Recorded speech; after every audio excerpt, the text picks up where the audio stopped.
this module, we are going to introduce algorithms that perform in order n log n as a performance growth measure.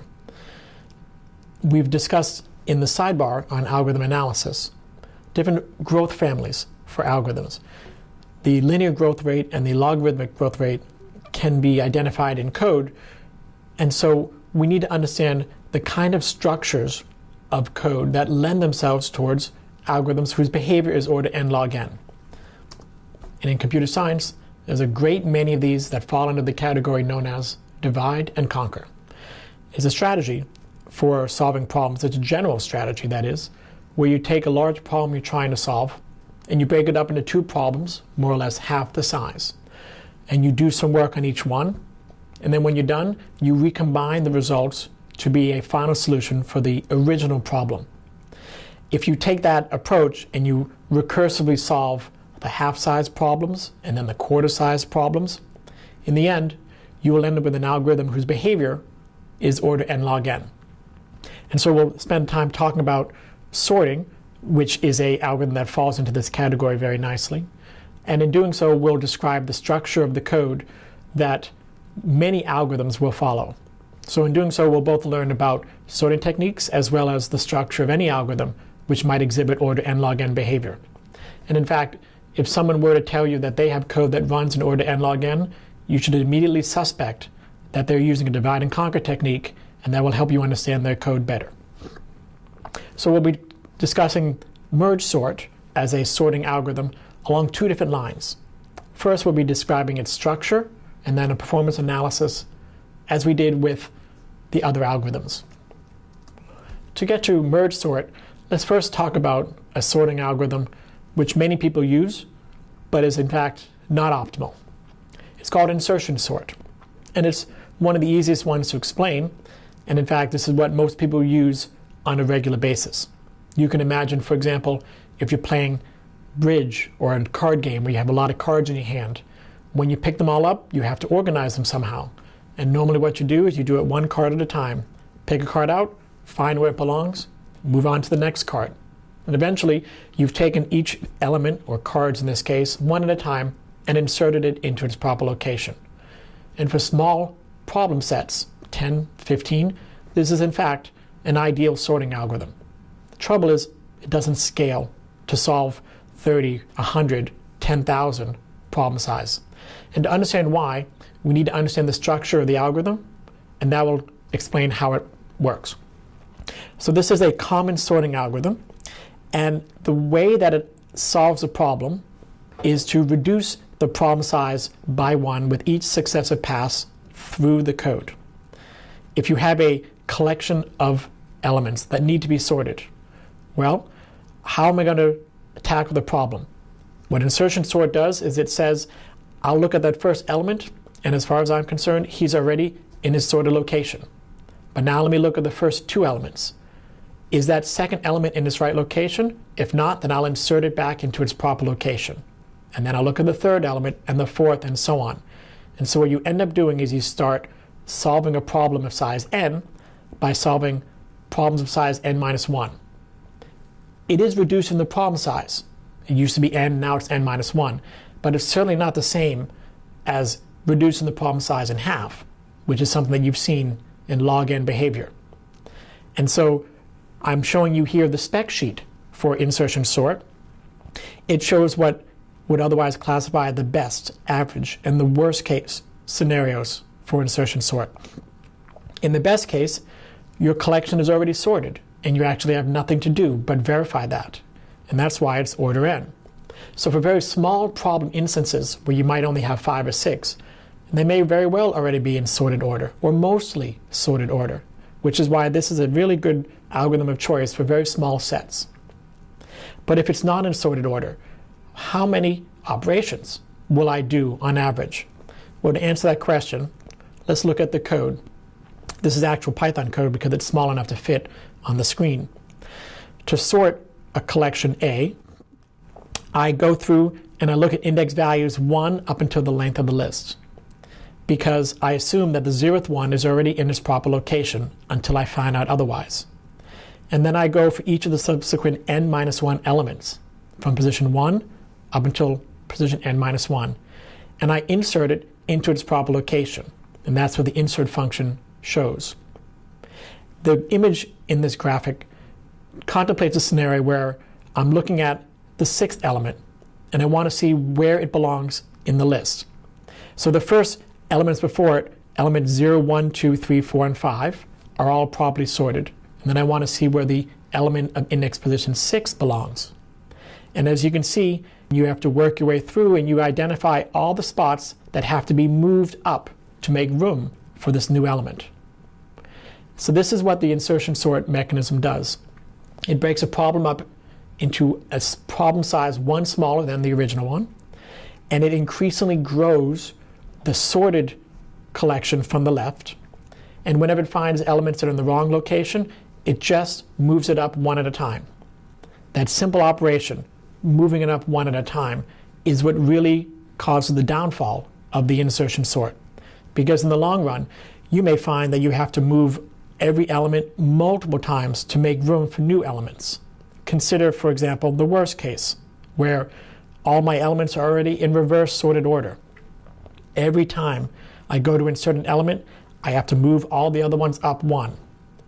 And in the long run, that is what dooms it to be order n squared behavior.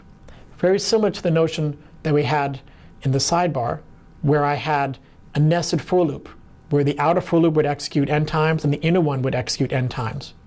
If you look at this code, the structure of the sort algorithm is such that that for loop will execute n times. And then inside the insert, there's a while loop. And in the worst case, that while loop will also execute n times, then n minus 1, then n minus 2, and so on. So I will once again lead it to a structure that shows that the overall performance will be order n squared. Here is the implementation of insertion sort in Python. I've transcribed the structure of the algorithm here.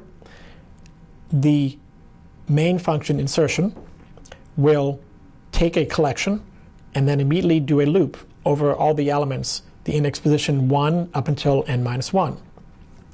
And it will request the insert at position I of the value at a of I. And what the insert function down below does, as we alluded to in the description of insertion sort, it starts at the right-hand side and works its way backwards to the left. If it ever finds an element that is greater than the one that's trying to be inserted, it has no choice but to bump up that element to make room for, presumably, the proper element at its right location.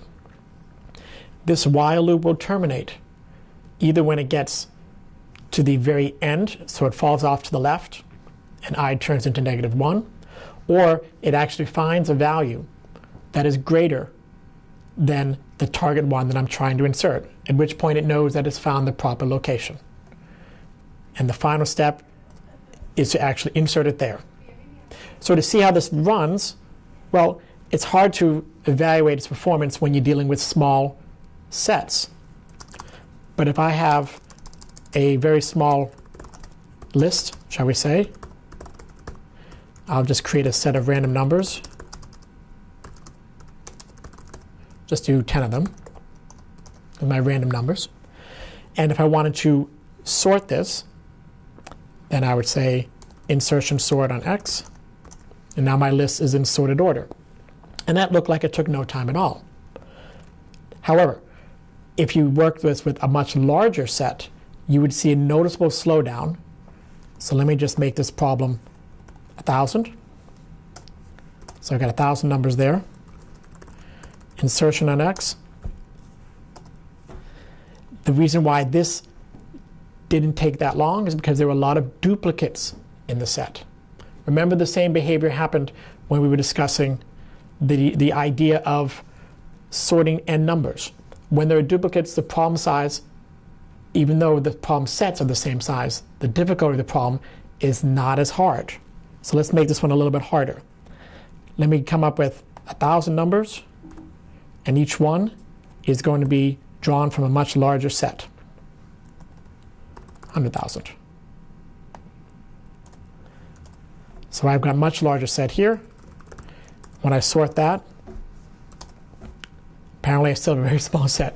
But the good news is that it works, and this is a testament to the blinding speed of computers, not to the actual algorithm itself. If I worked on much larger sets, you would notice that the n-squared behavior would materialize. One of the things that normally you would then attend to is, well, let me do the best case, let me do the worst case. So in the best case, the list is already in sorted order, and when it goes to insert, the while loop terminates immediately because it's already at its proper location. So truly, insertion sort has the best case behavior of most sorting algorithms that exist. However, in the worst case, if you really tackle much larger problems, you would see how it actually starts to perform poorly on much larger sets. And so the other point that is worth mentioning here is that if you know that you are never sorting size of elements more than 1,000, then use insertion sort. It's great, it's simple, it works.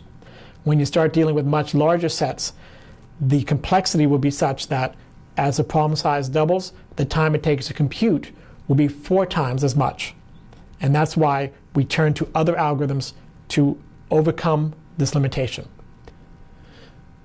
Insertion sort tackles the problem by breaking it up into a smaller problem, but the problem is only one size smaller than the one before. We need to find a way to really fragment the problem up into much smaller problems and truly achieve the performance gains that we hope. This is what divide and conquer offers as a promise. I'm picturing here a small collection of elements. If I wanted to sort these, one way to do that would be to break them up into 2 problems, more or less the same size, and sort each one individually, and then all I need to do is find a way to combine them together to form the final array, and then I'm done. So this particular structure is fundamental to any algorithm that aspires to be order n log n. It demonstrates how you can solve problems by breaking them up into 2 smaller problems that are half the size of the original. That's a true optimization and a performance boost if you can do this. And the final step where you combine these 2 into a final process, into the final solution, we have to do that efficiently well. Otherwise, we will not be able to achieve the true gains that we would hope for. So we're going to first talk about this in the context of MergeSort. I'm going to describe it in this inefficient storage mechanism. The algorithm itself works. The performance is ideal. It just uses too much storage. And after we understand the algorithm, I will introduce an elegant solution to eliminating most of the storage extra needs, and then that will be the final MergeSort application that you would see. So how does MergeSort work? As I alluded to earlier, the basic idea is to take a problem and break it up into 2 sub-problems that are about half the size of the original, and then recursively solve them. Assuming that the power of recursion works, you will then end up with 2 lists that are each half the size of the original, and they're fully sorted. Now the merge is actually a straightforward process, and if you've ever had to file 20 or 50 pages by name, as a professor I do this all the time, I invariably break them up into 2 piles, sort each one individually, and then faced with 2 piles, I take the person's name off of lower alphabetic quality, and then I can quickly merge them together. So all I do is look at those 2 lists and then pull one from the left or from the right as appropriate. And the challenge is how to translate this into code. And that's what we're going to do now. So here, this is the copy merge sort algorithm. I'll sketch it out here, and then we'll take it to code in a moment. It's just a single function, which is a recursive function. It starts with this premise that says, well, if you're sorting a collection, what if that collection had less than 2 elements in it? So I had fewer than 2, it's already sorted, so it's done. But what if there are more than 2 elements? Okay, sorry, more than 1 element. Then I will break this collection up into 2 parts, the left and the right. And using Python's syntax here, you can see how you can take a collection and break it up into the left and the right, following a particular midpoint.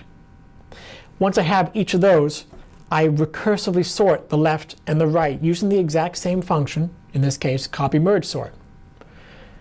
And if you trust the recursion to succeed, which we will, then once I'm done, I have 2 sorted collections of half the size.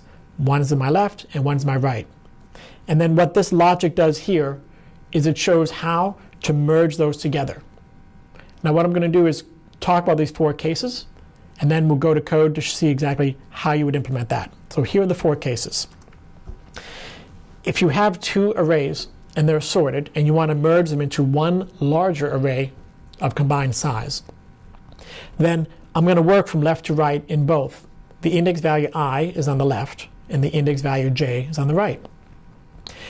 If I and j are both pointing to actual elements, then I take the element from the left if left of I is smaller than right of j. Otherwise, I take the one from the element on the right, and then I update the index accordingly to advance to the next one. At some point, I will exhaust either left or right. And so if I've exhausted all the elements from right, which means that j has fallen off the index, then I can just take all the elements from the left-hand side. The same way, if I has exhausted all the elements on the left-hand side, then I can just take all the elements on the right. And this process here will properly merge these and retain the sorted order that I need. Let's now complete the implementation of copy merge sort, which is a valid merge sort algorithm that requires a little bit too much space.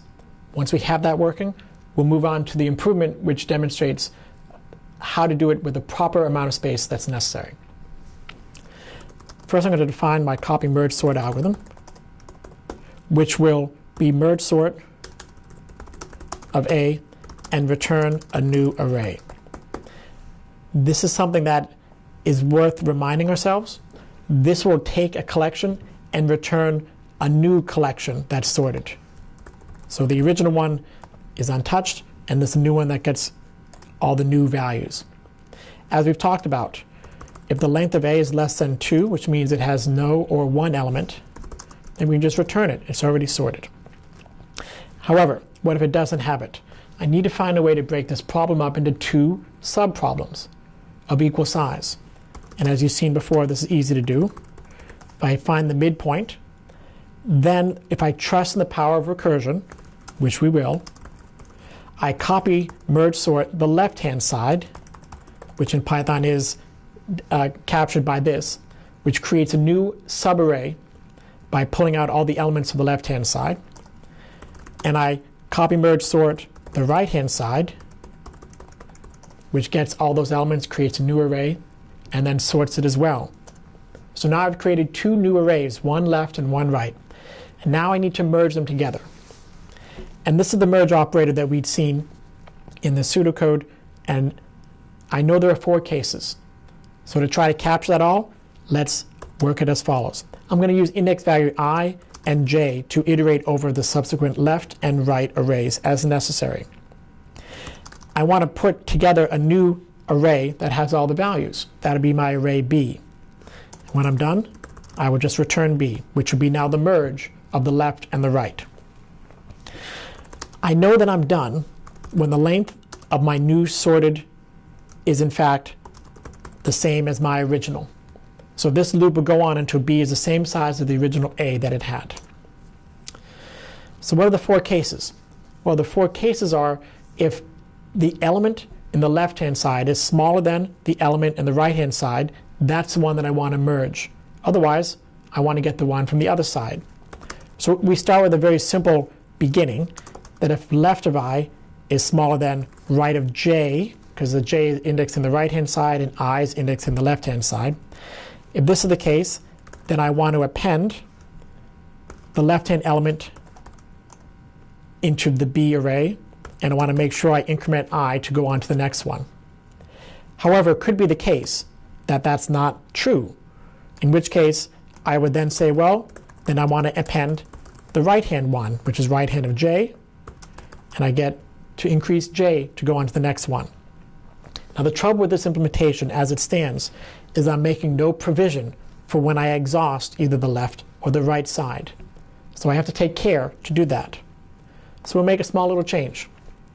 If it turns out that I have exhausted the right side, the way we describe that is that if index value j is greater than or equal to the length of the right side, I know that it's exhausted it. And so I would cover these 2 cases. It could be the case that j is now exhausted, okay? And then I will check to see if the left is smaller. If so, I will take it. Otherwise, I have no choice but to take the right one. But this still doesn't cover all the cases, because what if I has been exhausted? All right, so I got to be careful. If J is not exhausted, it may be that I is exhausted. So I have to check that here. As long as I still has some elements, then I can do my comparison. And I'm almost there. This hasn't covered fully the cases, because if I get down to here, it may yet be the case that J is exhausted. So I have to do a final check here. Else if J, and now I'm done. So those 4 cases can be combined into these 2 if statements. And this is the way it's commonly implemented. And so it's worth showing you that, because it's an efficient implementation. And we'll come back to this merging process later for the other more storage efficient MergeSort versions. Let's save this, and now let's run it. So I started my collection, which is not in sorted order, and I say copy MergeSort, and I get back a sorted collection. And you'll note that the original one has not been touched. So this is a nice demonstration of MergeSort. It seems quite fast and efficient on small sets, but there's a lot of hidden costs here from a performance point of view with regard to storage. Take a quick peek at all the parts where I'm creating new arrays. When I want to sort the left-hand side of the array, I make a full copy of that. And then it creates, in the merge process, a new copy as it sends it back. So before you know it, the storage requirements have exploded. And so when you're working for small, 10, 50, 100, you won't notice this storage explosion. But when you start to work on larger problems, you quickly realize that I'm doing way more work than I really need to do. And I have to find some way to overcome that. And there's a nice, elegant solution that comes to mind, which we will now talk about. The problem with copy MergeSort is that it created too many intermediate arrays. If there's only some way we could find to eliminate that, we would have a truly efficient, from a point of view of performance, algorithm, but also one that uses a little space extra as required. What's really interesting is to observe that the merge is the problem. How do I take 2 sub-arrays and merge them together to create a new array? Where do I put that new storage? And to make this work, what we do is we dedicate in advance a full copy of the original array. So we can then clarify that this version of MergeSort requires extra storage equivalent to the size of the array itself. So its S of n, space complexity function, is on the order of n, which is quite reasonable, because you only need as much storage as your problem size originally was.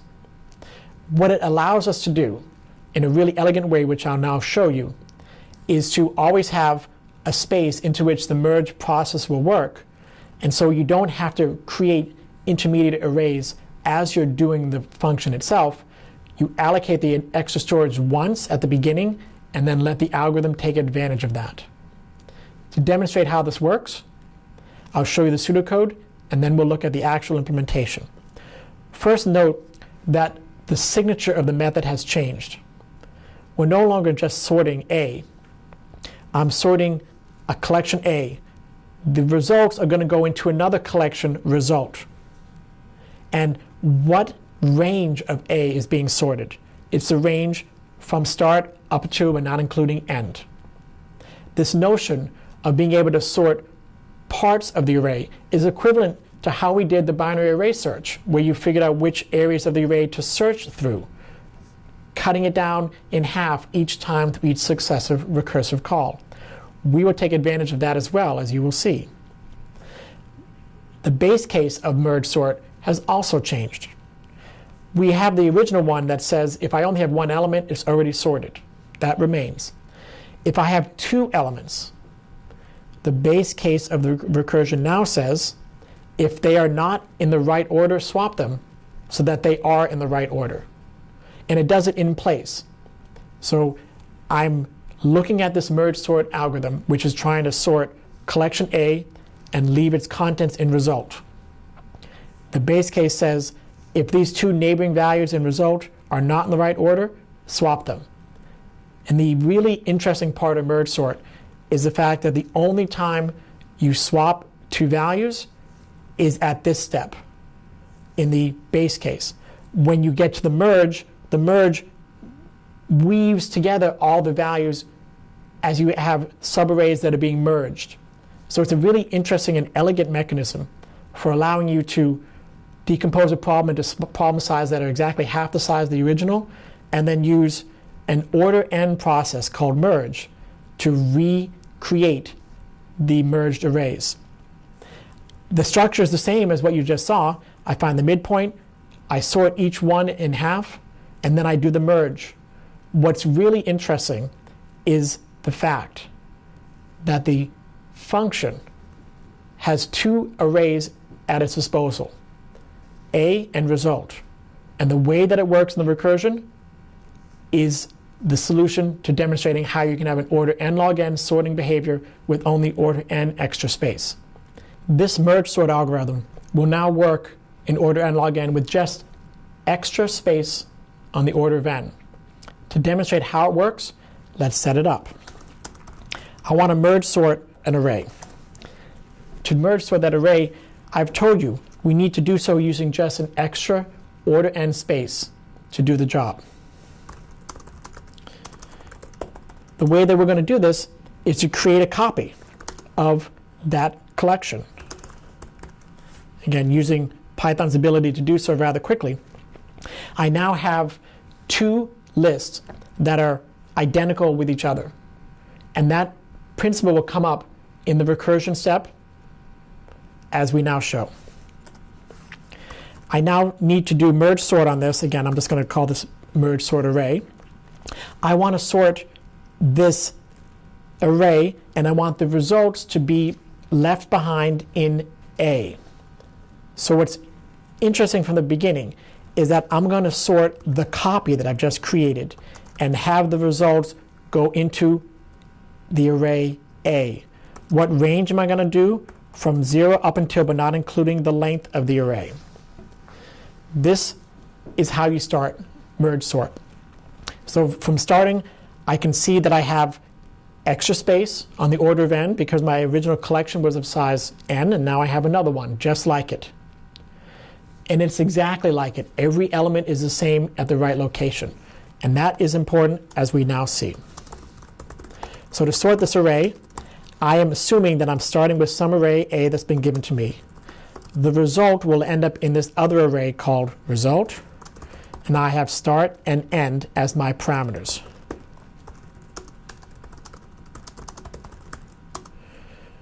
And I want to do what's called merge sort array with the given the range. The base case of the recursion tries to cover those early cases that were mentioned before. If it turns out that end minus start is less than 2, this means that I only have one element, then I can return because result is already sorted. Recall that result is a full copy of A to begin with. So if I only have one element to sort in the original array between start position and end position, it's already sorted.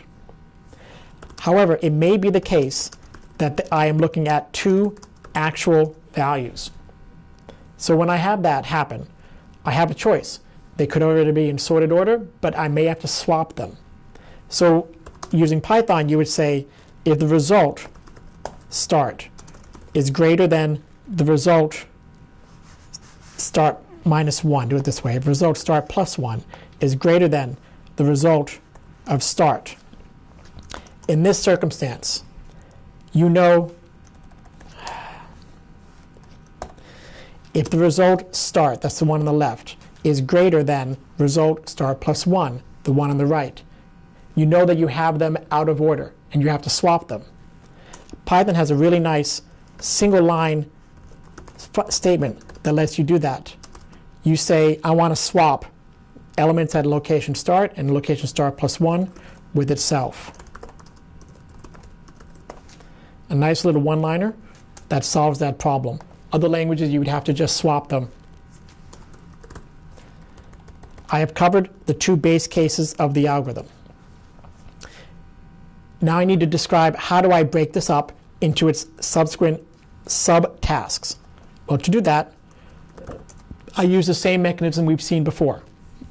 I come up with a midpoint, and I use that to drive all of the logic. So my midpoint is halfway between end and start, and I start with this idea that says I need to execute MergeSort array on these two sub-problems. The first sub-problem looks like this, and the second sub-problem looks like that, and I will finally explain how this works. It looks like magic. Every time you see recursion, even as a computer scientist, it looks like I'm asking for something magical to happen. I am asking to sort the array result between the range of start up to but not including mid. And once sorted, put the values into A at that exact same location from start up to but not including mid. The right subproblem, sort the range of result from mid up to but not including end, and put the resulting values into A at mid up to but not including end. The first thing you can see is that these are two totally disjoint problems. They don't overlap each other. And the other thing that you see is this odd inversion of the parameters. When MergeSort array is first called, I'm trying to sort A into result. Each of the subproblems is trying to sort result into A. How is this possible? Remember how we started with the premise that I pass in a full copy of the original array. So when I start, I've got two exact duplicates. As the recursion proceeds, it doesn't matter whether you call it A copy into result or result being sorted into A. When you finally get to the lowest part of the recursion, that's here, you know that you have the actual values in place to do your check. And I check if they're out of order, and if are, then I remove them and put them in the opposite order. So by the time I get to here, I actually have, through recursion, two ranges of A. If this sorts the ranges of start to mid of result and puts it into A, so now those index values are properly sorted. And if this sorts result into A with index values mid to end, then those ranges are sorted. And now all I have to do is merge back into result. Because after all, what is the purpose of this MergeSort array function? It's to sort A in the range start up to but not including end, and put all of its values in proper order into the result array. And if that works, if you go back to the earlier MergeSort function, who sorts the copy that was created and puts the results back into A, you will recognize that this function MergeSort will MergeSort A in place. That's something fundamentally different than what you saw before with copy MergeSort, which returned a new collection. This is why copy MergeSort is inefficient with regard to the space that it uses, and this is why MergeSort is efficient with regard to the space that it uses. The good news is that the merge process is almost identical to what you just saw. I'm just going to transcribe it in this new context. I have a I that keeps track of my left-hand side and a J that keeps track of my right-hand side. My left-hand side now starts at start. My J, the right-hand side, starts at mid. And I need to think about where are these merged values going back into. They're going to go back into A, that array A. What's going to be the first location? It's going to first be a location start, because these two subproblems have resulted in a collection called result that is now sorted between start and up to but not including end, and I'm going to merge all those values into A. So as long as IDX is not done, as long as I have not ended this process, I want to do the following. And it's the basic same thing we did before. I'm just going to copy it here. All those 4 cases have to be reproduced. I want to make sure that if there's both an element at I and an element at j, I pick the one that's less. If j gets exhausted, I need i's. If I gets exhausted, I need j's. So the code here will look pretty much the same as you just did before.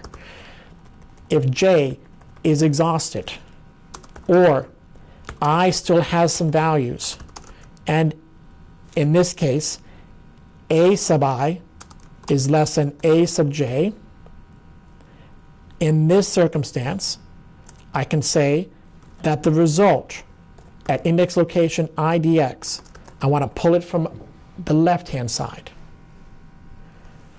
And then I increment the I. It may be the case that this is not going to happen, in which case the result of I dx is now going to come from j. And then I increment j by 1. And all throughout, because I'm putting the new values into result, I increment my IDX, which is my index, into the resulting subarray. I don't need to return anything because this is modifying the list in place, reproducing it in sorted order. And that's the code. And the real elegance is understanding how small it is and how it's able to take advantage of just that single block of extra storage to do all the work. Let's demonstrate it to make sure that we have it working properly. I will once again create my fake list over here. And when I merge sort this, it in place has done the changes. It didn't need to create all those intermediate arrays to do its work. To really look through there and understand how it does this work is where the elegance comes up. And I'll just remind everybody where that is. First, the merge sort array is a true divide and conquer algorithm. It will divide the problem up into 2 subproblems of half the size.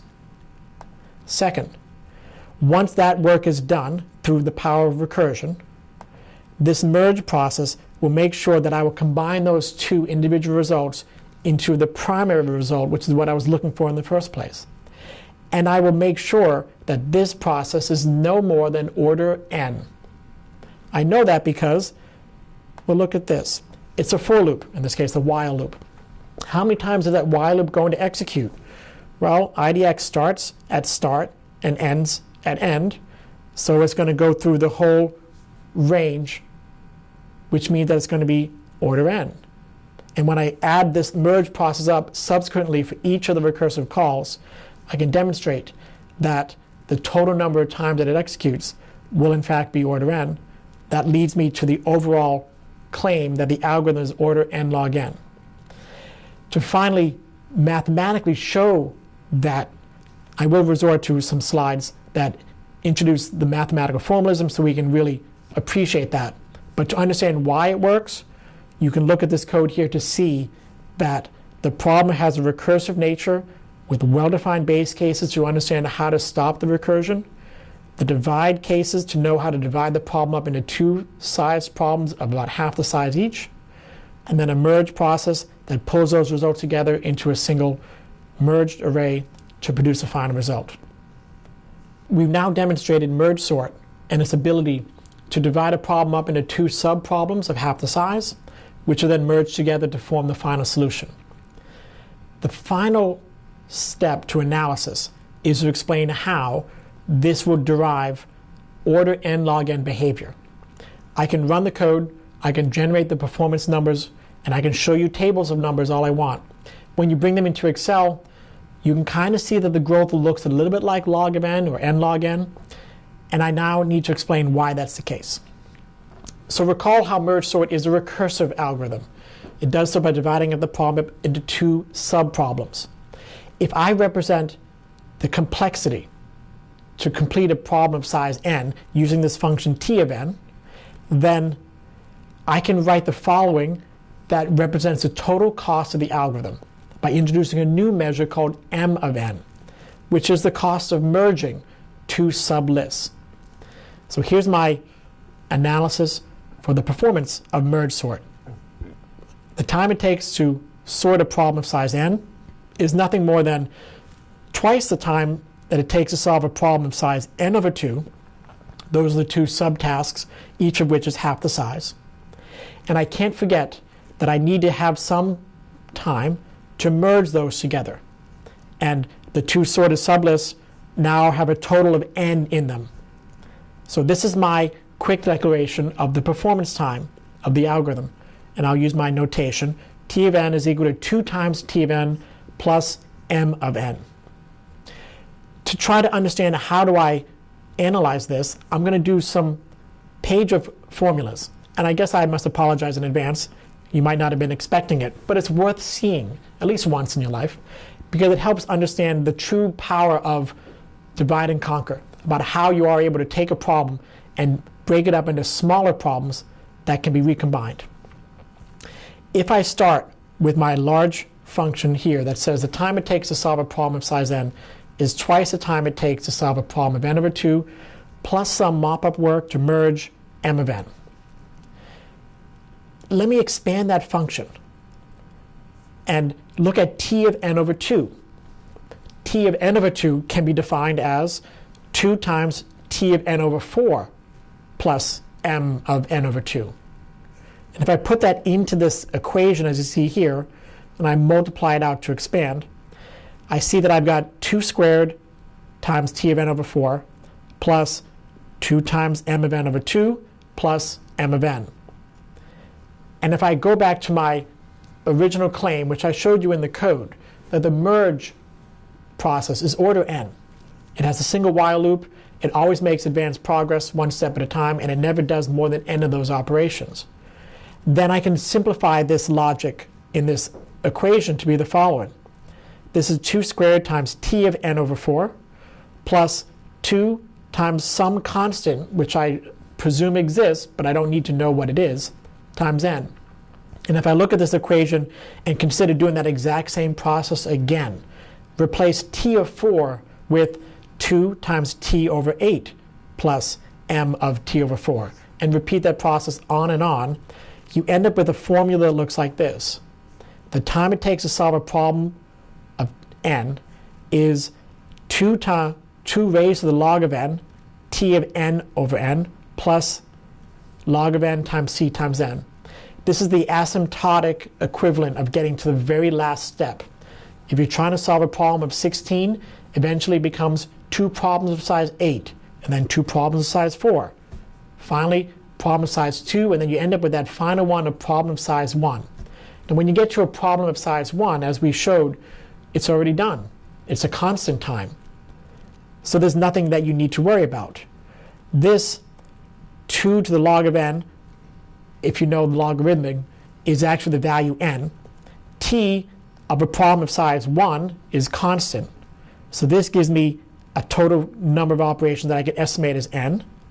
Over here, I still have this number 2, and I realize that that number 2 is not just the number 2. It's in fact the exponent that I had over here, which in the long run will be log of n. So I get log of n times c times n, which allows me to make this bold proclamation that the order of MergeSort is order n, because I still have to do that merge, plus n log n. And since n is smaller than the more powerful term here, n log n, I can now simplify with my final clarification, order n log n. And that's what the MergeSort analysis is. Some of what I showed you was a little bit of hand waving, but again, I tried not to get too formal and try to demonstrate through a logical sequence of operations how you can analyze the total performance of the algorithm by understanding the structure of the algorithm, which is a divide and conquer. Take a problem of size n, divide it up into 2 smaller problems, each one of which is solved the exact same way, but because they're smaller, it's less work. As long as you have that final step that allows you to merge those 2 solutions into a final solution, you have a divide and conquer algorithm. And it's fundamentally important to know that that final merge process has to execute in linear time. If it doesn't, all this logic is thrown out. And that's the structure of many divide and conquer algorithms that we will see. We actually have a couple more that we will end up seeing in this course. And when you reflect on what MergeSort is able to do in very small and tight code, shows you how you divide problems up into two smaller subproblems. Through the power of recursion, you solve each one individually, and then through a small mop-up operation, you merge results into a final solution. That's the architecture for any order n log n algorithm, and that completes this discussion on MergeSort.